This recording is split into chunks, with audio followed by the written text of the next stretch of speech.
Olá a todos, daqui o vosso companheiro João Ribeiro para mais um vídeo. Ontem, ou neste caso na sequência de vídeos que eu vou colocando no meu canal, eu coloquei um vídeo no meu canal sobre a minha reflexão sobre JavaScript e aquilo que será eventualmente o futuro, etc. E como é fácil de perceber, e este vídeo está a ser feito exatamente no dia posterior, o vídeo teve um feedback extremamente interessante, teve muitas visualizações, mais do que aquilo que naturalmente seria de esperar para os vídeos que seguem uma determinada ordem, como é o caso dos vídeos para ensinar a programar. E, entretanto, na secção dos comentários, que eu tenho sempre cuidado de ler na íntegra, ok, e de tentar responder a praticamente todos, como certamente conseguirão comprovar, eu vi alguns comentários muito interessantes. Desde já agradeço o vosso feedback, fundamentalmente o feedback mais informativo também, e houve aqui um comentário que me chamou a atenção para a possibilidade de eu eventualmente fazer um vídeo que eu acho que faz todo sentido, que foi aqui o comentário do Lauren, que diz: João, você poderia fazer um vídeo de como você estuda, ou neste caso o método que eu utilizo para estudar. Afinal você tem muitos vídeos completos de muitas coisas diferentes, e seria legal para se pudesse compartilhar, e abraço, ok. E eu acho que de facto é matéria para nós podermos dar aqui uma olhada em algumas circunstâncias que eu devo sublinhar antes de começar a falar, que são as estratégias que resultam para mim, mas poderão não resultar para outras pessoas, ok? Aquilo que eu posso adiantar relativamente às minhas estratégias de estudo é que elas são fruto de já vários anos de experiência, neste caso 20 anos de experiência, e também posso dizer que há 20 anos atrás, quando eu comecei a ter um gosto particular pelas linguagens de programação, eu utilizava metodologias que hoje em dia estão completamente ultrapassadas, e estão até ultrapassadas num sentido positivo, isto é, existe hoje um conjunto de ferramentas às quais nós temos acesso que não existiam há 20 anos atrás, ok? Mas, obviamente, o que faz sentido é falarmos sobre o dia de hoje. Então, eu preparei aqui muito rapidamente uma brevíssima apresentação sobre aquilo que eu penso ser o meu método de estudo, e eu penso porque eu também não tenho a própria certeza de como é que eu muitas das vezes apreendo aquilo que eu consigo apreender, ok? Mas eu volto a frisar, é o que resulta e o que não resulta no meu caso, ok? E quem quiser tirar alguma experiência ou alguma didática daquilo que eu vou falar aqui, eventualmente terá certamente depois uma opinião que será coincidente com a minha ou não, ok? Então é assim, quando nós nos lançamos nas aventuras de estudar qualquer tipo de assunto, há um conjunto de desafios que nos são colocados, ok? Em primeiro lugar, não adianta ficarmos à espera que alguém nos venha trazer a casa a informação toda pronta a inserir na cabeça. Ainda não existe tecnologicamente a possibilidade de nós abrirmos o nosso cérebro e colocarmos lá um chip com toda a informação. Não sei se isso no futuro será possível, mas de facto atualmente não é, e portanto qualquer tipo de aprendizagem exige obrigatoriamente esforço.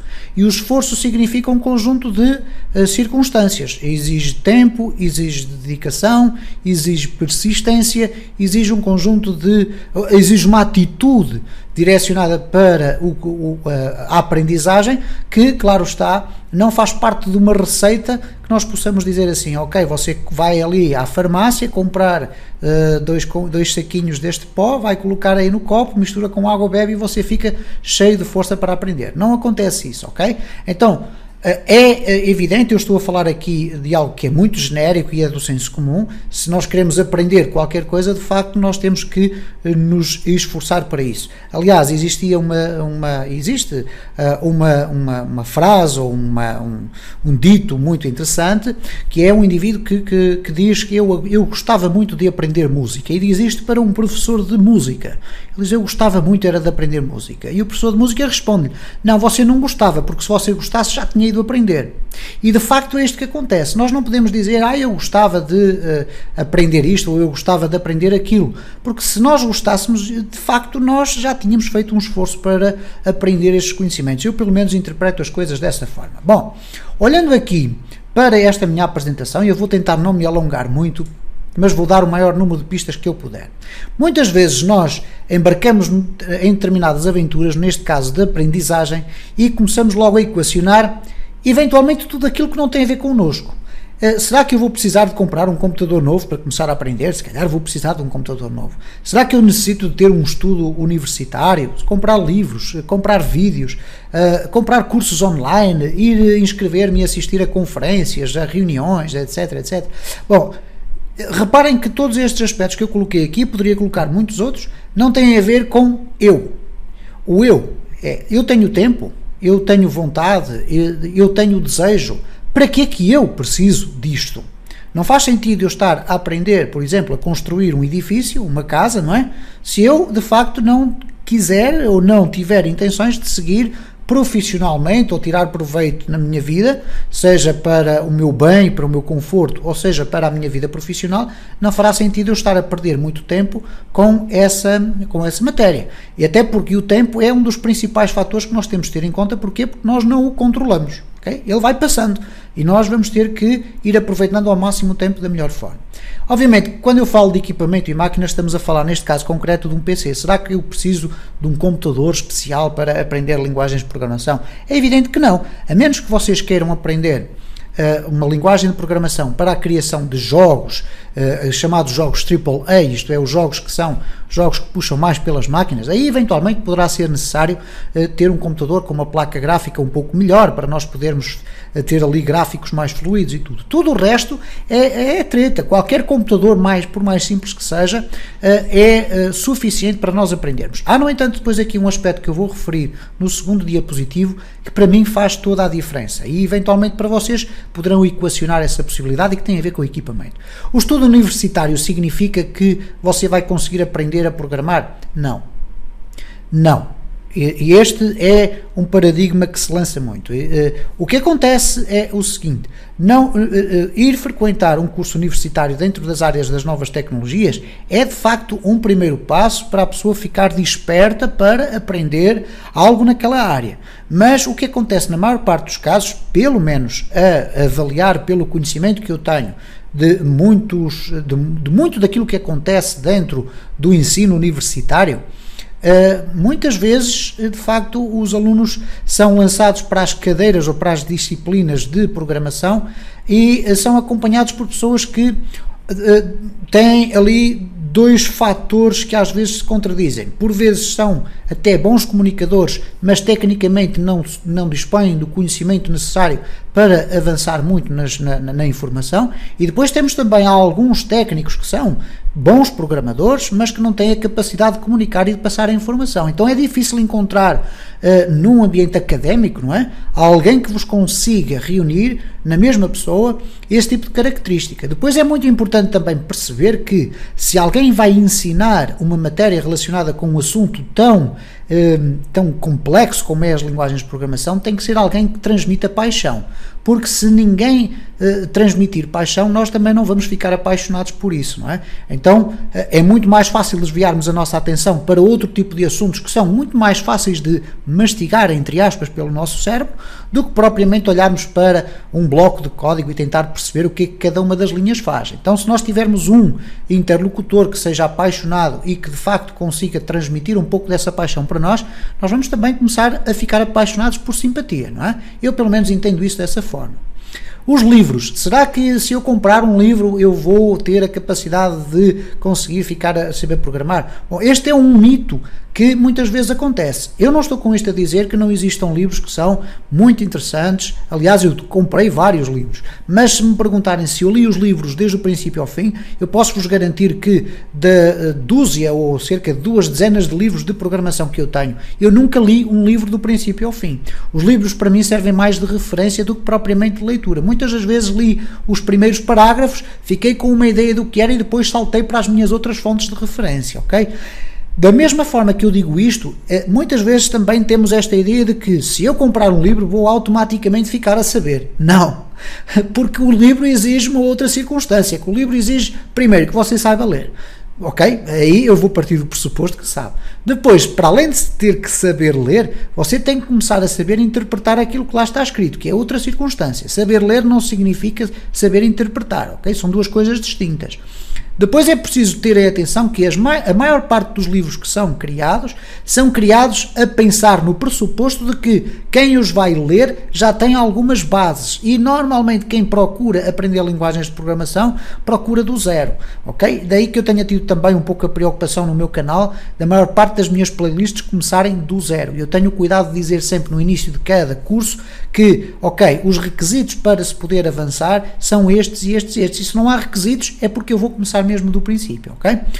Será que se eu comprar vídeos em DVD, ou seja o que for, eu vou conseguir aprender? Aqui coloca-se a mesma questão dos livros, ok? Se você vai comprar os vídeos, você vai ter que os ver, você vai ter que ter tempo, e portanto, se você vai ver os vídeos, você vai ter que organizar o seu tempo de forma a poder ver os vídeos e, acima de tudo, fazer uma outra coisa que é totalmente diferente de ver os vídeos, que é observar e compreender. Porque se você vai comprar um DVD que lhe diz, que lhe explica como programar em C# em 1h30, ok, você não vai perder 1h30, ao fim de 1h30 você está sabendo ou a saber como programar, ok? Isso nunca vai acontecer, ok? Cursos online podem ser uma excelente fonte de informação, mas hoje em dia existe tantos cursos online, e eu acredito que há tanta gente a querer fazer cursos online e que não tem condições para o fazer. Felizmente temos a possibilidade de ver ou pré-visualizar algumas das informações e, acima de tudo, algo que é muito importante, que é ver as notas, a avaliação que cada aluno dá a esses cursos, ok? Não vale a pena estarem a gastar dinheiro para fazer um curso se de facto nas referências ou nas opiniões que ali estão manifestadas vocês encontram alguém a dizer que o curso é mediano, ok? Não faz sentido, se calhar, estar ali a investir dinheiro nisso, certo? Ir assistir a conferências muito menos, não faz qualquer sentido, a não ser que vocês já consigam ter conhecimento na matéria. Aí sim, há muitas conferências sobre linguagens de programação, sobre frameworks, etc., algumas delas até gravadas em vídeo, colocadas no YouTube, que só fazem sentido ver se vocês tiverem alguma base. Em nenhuma conferência vocês vão ficar a perceber o base da programação. Isso não acontece, ok? Agora, retirando daqui toda esta nuvem negra que eu acho que vai contra o método, eu vou falar sobre os aspectos que, na minha opinião, e eu sublinho na minha opinião, podem contribuir para melhorar o nosso método de estudo, e são fatores que são, no meu caso, absolutamente fundamentais. Em primeiro lugar, é preciso organizar o tempo. Eu já tive a ocasião de referir no início deste vídeo que, se nós não temos tempo, automaticamente não vale a pena estarmos a depositar o nosso esforço a fazer qualquer coisa. Eu não posso dizer que vou construir uma casa se eu não tiver tempo para o fazer e se eu não tiver conhecimento, ok? Mesmo que eu tenha conhecimento, mas se eu não tenho tempo, não adianta eu estar a dizer que eu vou fazer, porque eu não vou ter tempo para fazer. Eu não controlo o tempo, eu não posso comprar tempo, ok? Então, como é que eu digo aqui o organizar o tempo? Se calhar, muitas vezes acontece comigo isto, ok, saiu um novo filme, eu quero ir muito ao cinema ver aquele filme, mas eu vou começar a equacionar, será que valerá a pena eu ir perder com as deslocações, ir para o cinema, vou perder 3 ou 4 horas que eventualmente eu posso gastar, entre aspas, a estudar a matéria que eu quero aprender, quando eu quero mesmo aprender. E, portanto, organizar o tempo significa isso, não é privarmos-nos daquilo que são as nossas funções do cotidiano, ninguém vai deixar de comer, ninguém vai deixar de almoçar ou de dormir, mas há determinadas alturas do dia em que nós temos tempo livre. E eu ouço muita gente dizer, eu não tenho tempo livre, eu gasto o meu tempo todo nisto. Bom, essa é a primeira grande desculpa que eu encontro para as pessoas que são um pouco mais preguiçosas, não é? Porque eu tive sempre ao longo da minha vida, e estou neste momento, espero eu, a meio da minha vida, porque estou com 43 anos, tive sempre pessoas que me iam dizendo, tu vais aprender e tu estás a aprender estas tecnologias porque ainda não és pai. Porque quando fores pai, primeiro ainda não és casado, és solteiro, ok, eu sou solteiro, portanto à partida tenho mais tempo, certo? Assim que eu me casei, eu continuei a ter tempo. E não é por isso que eu não deixei de ter outras obrigações. Depois as pessoas já diziam, tu agora estás casado, mas ainda não és pai, portanto não tens que fazer determinadas funções em casa e por isso ainda tens tempo. Eu sou pai, tenho uma filha com 11 anos e, portanto, continuei a ter tempo. A questão aqui está na organização do tempo. O nosso dia tem 24 horas. Eu gostava que tivesse mais, mas não consigo. Então eu tenho que o saber organizar. Saber organizar é definir prioridades. E se a prioridade é ir ter sistematicamente todos os dias ir ter com os amigos ali no barzinho da esquina, bem, ok, tudo certo, é uma prioridade que é perfeitamente aceitável. Mas, atenção, o tempo que vocês vão gastar nisso já não vão poder aproveitar noutras áreas. Então, se nós pudermos ir fazendo aqui um contrapeso, não é? Ok, eu habitualmente saio todos os dias à noite com os amigos, agora vou passar a sair e vou-lhes explicar que eu estou agora empenhado nisto e vou passar a sair 2 ou 3 vezes por semana, ou então só no final de semana, por exemplo. Okay? Podem dizer assim, mas eu gasto o meu tempo todo nos transportes. Ok, então e no final de semana? O final de semana é para descansar. Então, mas vão passar o dia todo na cama. Portanto, há aqui um conjunto de conceitos que é importante referir, ok? E, portanto, nesta questão de organizar o tempo é absolutamente fundamental. Quando eu refiro ali no segundo ponto, Dual Monitor, é um monitor duplo. Ora, eu aqui acho que é a única circunstância em termos de máquina que a mim me fez toda a diferença. Para quem não sabe o que é este conceito do monitor duplo, eu vou mostrar aqui, ok? Portanto, trata-se de um esquema semelhante a este que aparece nesta imagem. Eu tenho, de facto, um sistema destes em casa. Vocês poderão pensar, bom, mas isto aqui já é uma outra parada, já é algo que eu não consigo ter. Não, errado. É muito fácil nós termos um sistema destes, aliás, este aqui é até mais sofisticado do que eu tenho, porque tem aqui um suporte para ter depois os 2 monitores. Não, eu tenho 2 monitores, tive o cuidado de comprar 2 monitores iguais, por uma questão de salvaguardar a minha visão, não é? E ter os 2 monitores com a mesma latência, etc. Mas não é um investimento muito substancial. Agora poderão perguntar, mas porquê 2 monitores? Bom, porque na maior parte dos casos, quando eu estou a estudar alguma matéria, é muito normal eu ter de um lado a área do desenvolvimento, isto é, onde eu tenho o meu editor aberto para eu colocar código, e do outro lado todos os recursos que eu posso ver, vídeos, imagens que eu parei, um artigo que eu estou a ler. É muito desgastante ter apenas um monitor e estar sistematicamente a saltar de janela para janela, não é? Cá no fundo, para tentar ir ver como é que está. Eu posso com 2 monitores copiar código, isto é, estar a olhar para um lado e estar a copiar e estar a testar. E esta de facto é a única circunstância em que eu acho que a compra de equipamento pode surtir efeito. Porquê? Porque na maior parte dos casos o que acontecia comigo é que ao fim de algum tempo de estar a clicar e ter que estar a usar sistematicamente a minha memória, em vez de estar a ocupar o meu cérebro com o estudo, eu estava a ocupar a minha memória a tentar lembrar-me do que é que eu tinha visto na janela que já estava escondida, não é? Então, torna-se muito complexo e o grau de desistência é muito maior.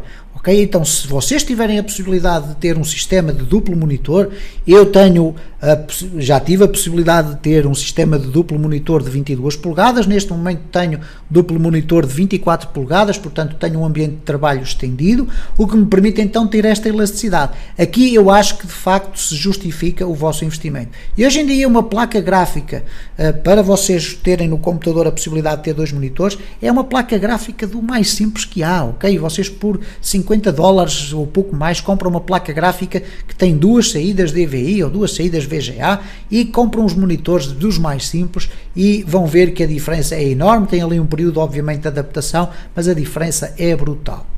Depois, língua inglesa é fundamental. Se vocês querem aprender, neste caso concreto, linguagens de programação, se não tiverem o mínimo de domínio da língua inglesa, o que vai acontecer é que vocês vão perder muito daquilo que existe na web, porque muito daquilo que existe na internet são artigos escritos em inglês, ok? E, portanto, é fundamental que vocês façam um pequeno esforço para tentar perceber isso, ok? Não é muito complicado perceber o inglês é uma língua muito fácil, ok? Muito mais simples que o português neste caso, e portanto escrevam em inglês, leiam em inglês, não tenham problemas, não desistam quando encontram um artigo escrito em inglês, porque às vezes basta olhar para o código e vocês conseguem chegar lá, mas muitas vezes nós chegamos a um artigo, vimos que ele está escrito em inglês, saltamos fora.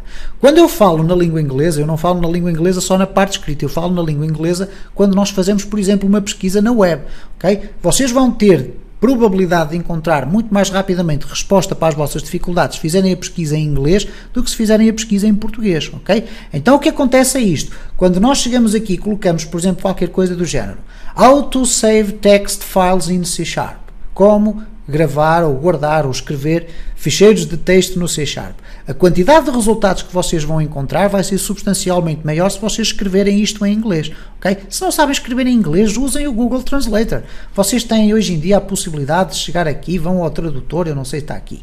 Vocês vão aqui ao tradutor, escrevem aqui em português, trocam aqui, dizem assim, como gravar ficheiros ou arquivos, se quiserem, arquivos em C#.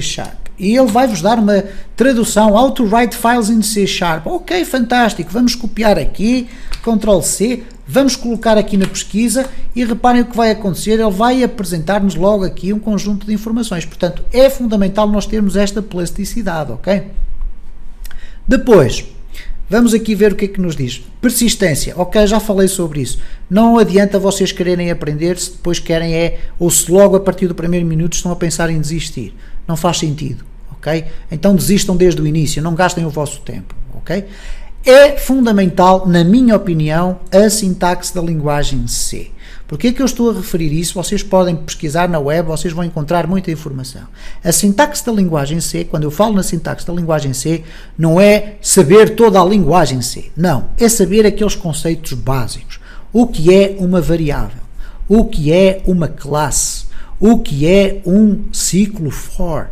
O que é uma instrução condicional, o caso o if, o que é um switch. E eu estou a falar aqui numa série de conceitos, mas eles agrupam-se ali em meia dúzia de itens, ok? Como utilizar operadores matemáticos. Neste caso você não precisa saber matemática, você tem que saber quais são os sinais que são usados para podermos somar valores, ok? Tudo o resto, todas as restantes linguagens de programação, salvo muito raras exceções, elas são baseadas na linguagem C. Então, se você tiver a base da linguagem C, vai ter muito mais facilidade em conseguir aperceber-se do resto, ok? E, portanto, eu não saberia aquilo que sei hoje se eu não tivesse tirado um pouco do meu tempo para aprender a sintaxe da linguagem C, o que me permitiu depois evoluir para aprender PHP, para aprender C# e para ir por aí fora, ok? Portanto, é fundamental isso. Uma fonte de informação extremamente interessante são as pesquisas na web. Poder-me-ão dizer assim, há pouco você referiu os livros, então, mas porquê é que nós não podemos, por exemplo, vamos falar aqui em algo que é absolutamente normal, que é descarregar livros da internet. Esqueçam, eu já fiz essa experiência, mas ninguém vai perder tempo a ler os livros, ok? Pelo menos comigo não funciona. Então, eu prefiro fazer pesquisas na web. E para mim fazer pesquisas na web resume-se a duas coisas muito importantes. Há pesquisas de pormenor, como foi o caso daquela que eu aqui apresentei, em que eu vou à procura da resolução de um problema e quero que alguém me explique como é que isto se faz. E eu vou ler e depois vou ver o código e eventualmente vou copiar e vou testar. E se ele de facto estiver a funcionar, eu vou passar a utilizá-lo no meu projeto, ok? Mas, no entanto, existem outras circunstâncias que são muito importantes. Quando nós encontramos um website, como é o caso do W3 Schools, aquilo que eu digo é guardar essa informação, guardar os sites de referência. Nós precisamos de lá voltar a qualquer altura.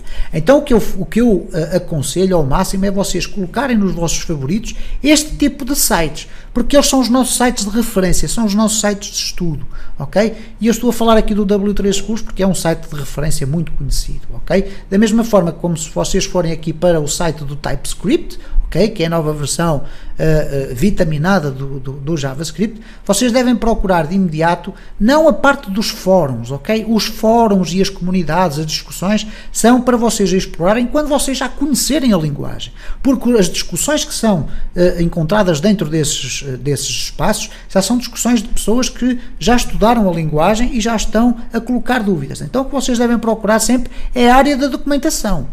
Okay? Documentação ou o Start Here, etc. E, portanto, e se vocês forem por aqui nos tutoriais, vocês exploram aqui What's New, Handbook, etc. Vocês aqui no Handbook vão começar a encontrar as informações sobre esta linguagem. E isto sim, isto faz sentido nós irmos ler. Agora, como é que nós vamos ler? Vamos encostar as nossas costas à cadeira e começar a ler exatamente tudo o que aqui está?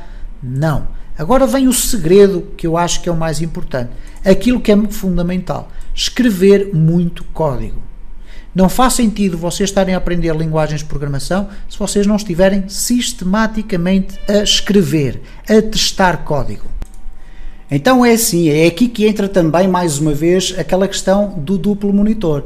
Quando eu vos mostrei aqui inicialmente que eu uso um sistema semelhante a este, é de facto pela facilidade que nos permite de termos aqui deste lado a nossa área de desenvolvimento e do outro lado ter os artigos que nós estamos a ler, ou ter os tutoriais que nós estamos a ver. No caso dos tutoriais em vídeo, porque eu não podia deixar falar deles aqui, porque o meu canal de facto não é um blog, mas é sim um canal de vídeos, vocês devem parar os vídeos, não devem ver o vídeo do princípio ao fim e estar ali a tentar perceber, ok, tudo certo, há momentos em que vocês devem estar atentos, tentar perceber qual é a ideia. Mas eu aconselho a que vejam o vídeo mais do que uma vez, porque a segunda vez que vocês vão ver o vídeo, já vão ver o vídeo com uma preparação diferente daquela que tinham quando viram o vídeo pela primeira vez. E normalmente a segunda passagem pelo vídeo é sempre a mais demorada. Porquê? É aquela onde vocês vão parar e vão começar a testar se de facto aquilo que está ali explicado funciona no vosso lado. Ok? Então essa é de facto uma função que eu acho que vocês devem ter. E por isso quando eu dizia que um vídeo que diz que vai ensinar-vos em 1 hora a escrever código C#, ele irá só funcionar se vocês gastarem um dia a ver aquele vídeo. Porquê? Porque vocês vão ver o vídeo, se calhar vão ver numa primeira visualização, vão saltar passos para a frente para ver se o vídeo de facto é suficientemente abrangente, porque não faz sentido estar a ver um vídeo e depois perceber que ele chega a meio e afinal não fala sobre todas as matérias, mas depois numa segunda visualização vocês vão começar a colocar em prática. E eu continuo a dizer, na minha opinião, eu volto a sublinhar isso, um dos aspectos mais importantes que vocês devem ter em conta quando vão estudar linguagens de programação é escrever muito código. Se vocês não praticarem os conhecimentos, não adianta vocês estarem a tentar aprender. Porquê? Porque é necessário vocês irem colocando em prática esses conhecimentos para eles serem interiorizados no vosso cérebro, ok? Como é que vocês arranjam motivação para escrever código? Bom, vocês têm que simular projetos, ok? E não sejam demasiado gulosos. Quando eu digo gulosos é no sentido, eu vou criar aqui um projeto muito interessante, etc. Não. Comecem por coisas simples, porque assim que vocês começarem a ver resultados em projetos simples, vocês vão ganhar ânimo para avançar cada vez para projetos mais complexos, ok?